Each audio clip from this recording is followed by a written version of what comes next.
welcome back to my channel. In this video, I'll be sharing 5 mistakes to avoid if you want to be a great manager. If you're a manager now or you want to become one, it's important for you to know how to be a great leader and how to be great at it every day. You don't want to be one of those managers that everybody talks about behind their back and then end up getting fired. That's exactly what we're here to avoid. So keep watching and let's get into it.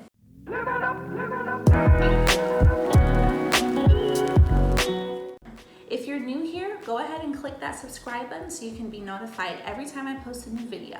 All right, let's talk about leadership. Leadership and management roles are not for the faint of heart, and we know that managers can either inspire great performance in their team or send them right down the drain. There's awful managers and there's amazing managers, and if you're watching this video, you want to be one of the amazing ones. I'm going to go over 5 mistakes to avoid if you do want to be a great manager, starting with mistake number 5, being too friendly with your team. Let me tell you, you need to be prepared for the fact that now that you've been promoted, it's highly likely you're going to be managing some of the people that you were just peers with a day or two before. But remember, you were chosen for this management role for a reason. And so what that means is you're going to have to embrace discernment.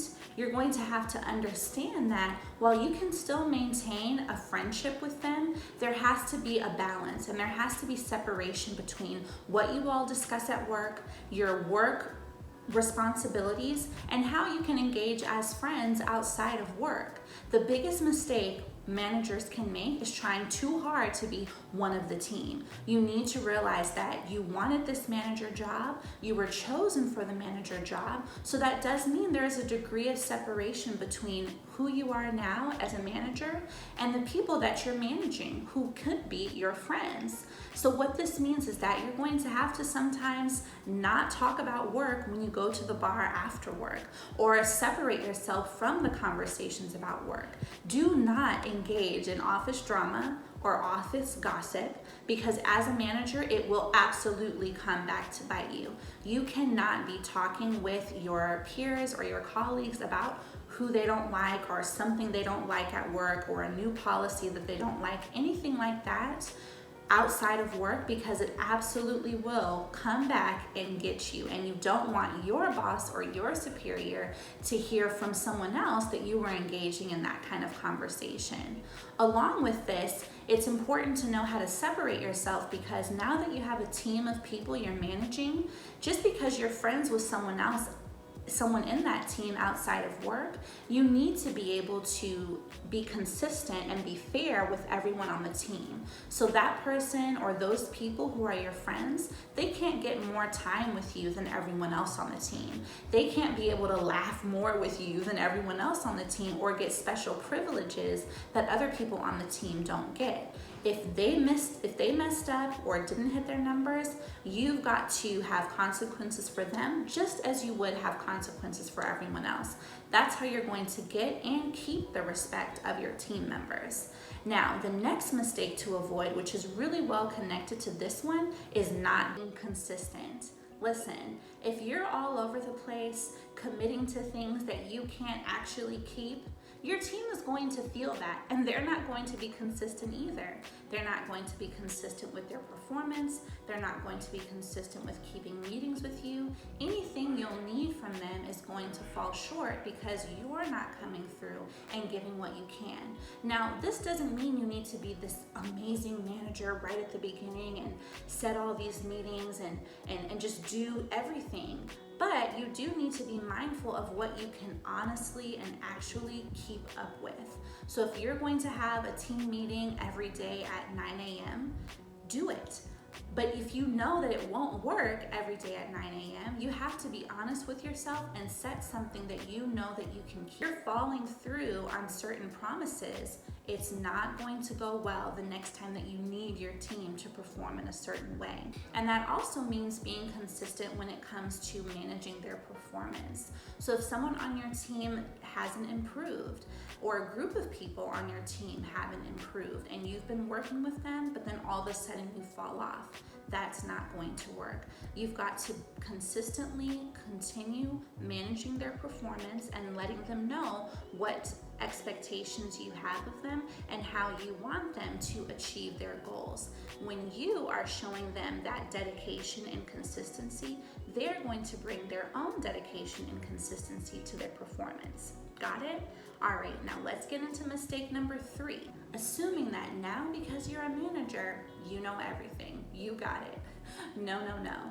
What you have to realize is becoming a manager is just the first step in a long series of growth opportunities. Just because you're now a manager doesn't mean you stop learning. It doesn't mean you stop honing your skill. Too often I see managers think, oh, I got the job, woohoo, I've reached the plateau. It's not that at all. In fact, there's more of a calling now for you to grow and learn and keep getting better because you have a team of 10, 20, or maybe 30 individuals behind you who are looking to you to show them how to get better at their skill.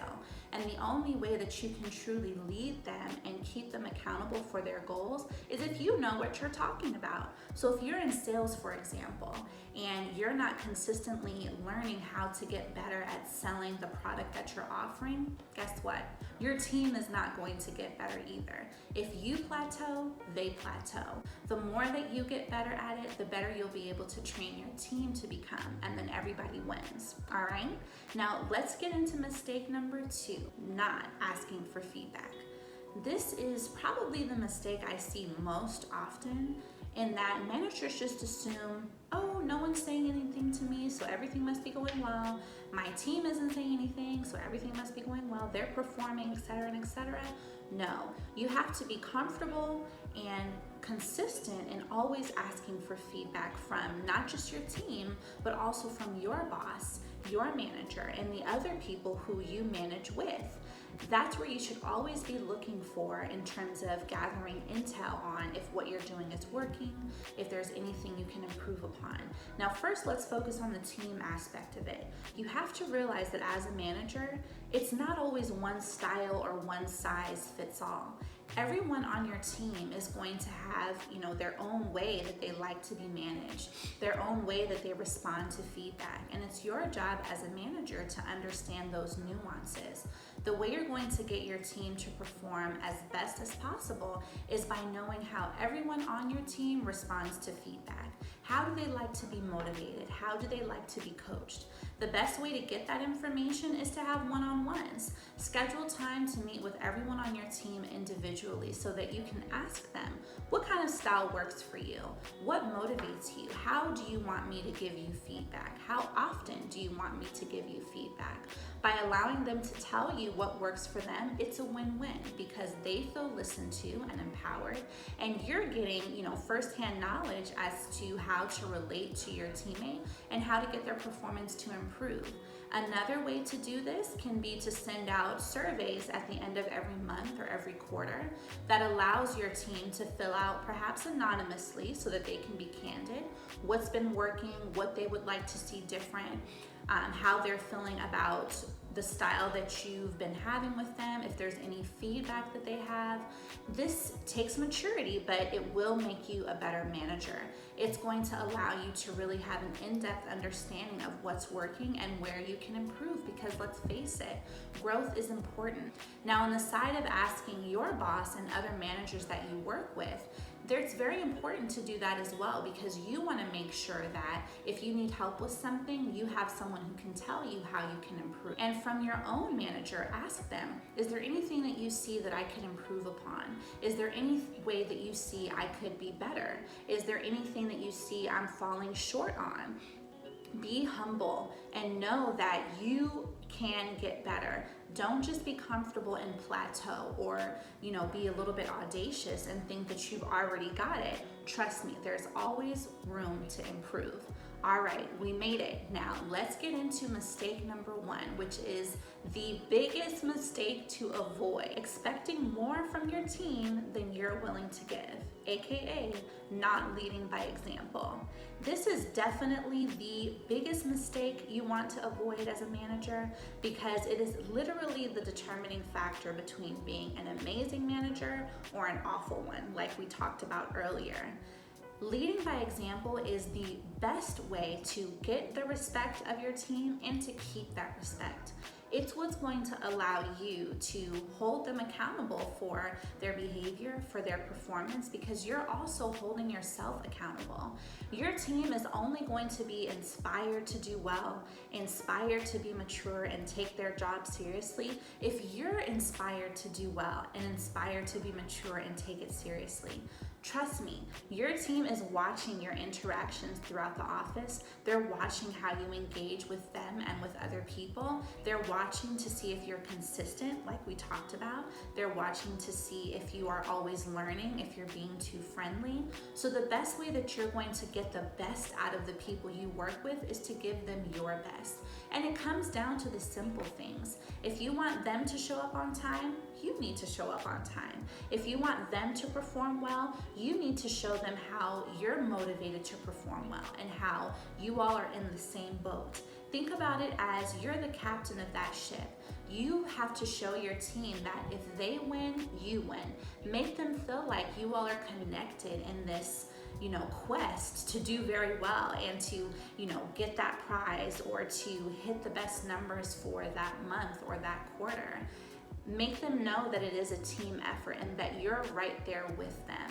That's really how you keep a great bond with your team and how you make your team really admire you and want to work with you, because that's what separates, awful managers from amazing managers, is how connected their team feels to them and how inspired they feel by them. And you want to be inspirational, and you are inspirational.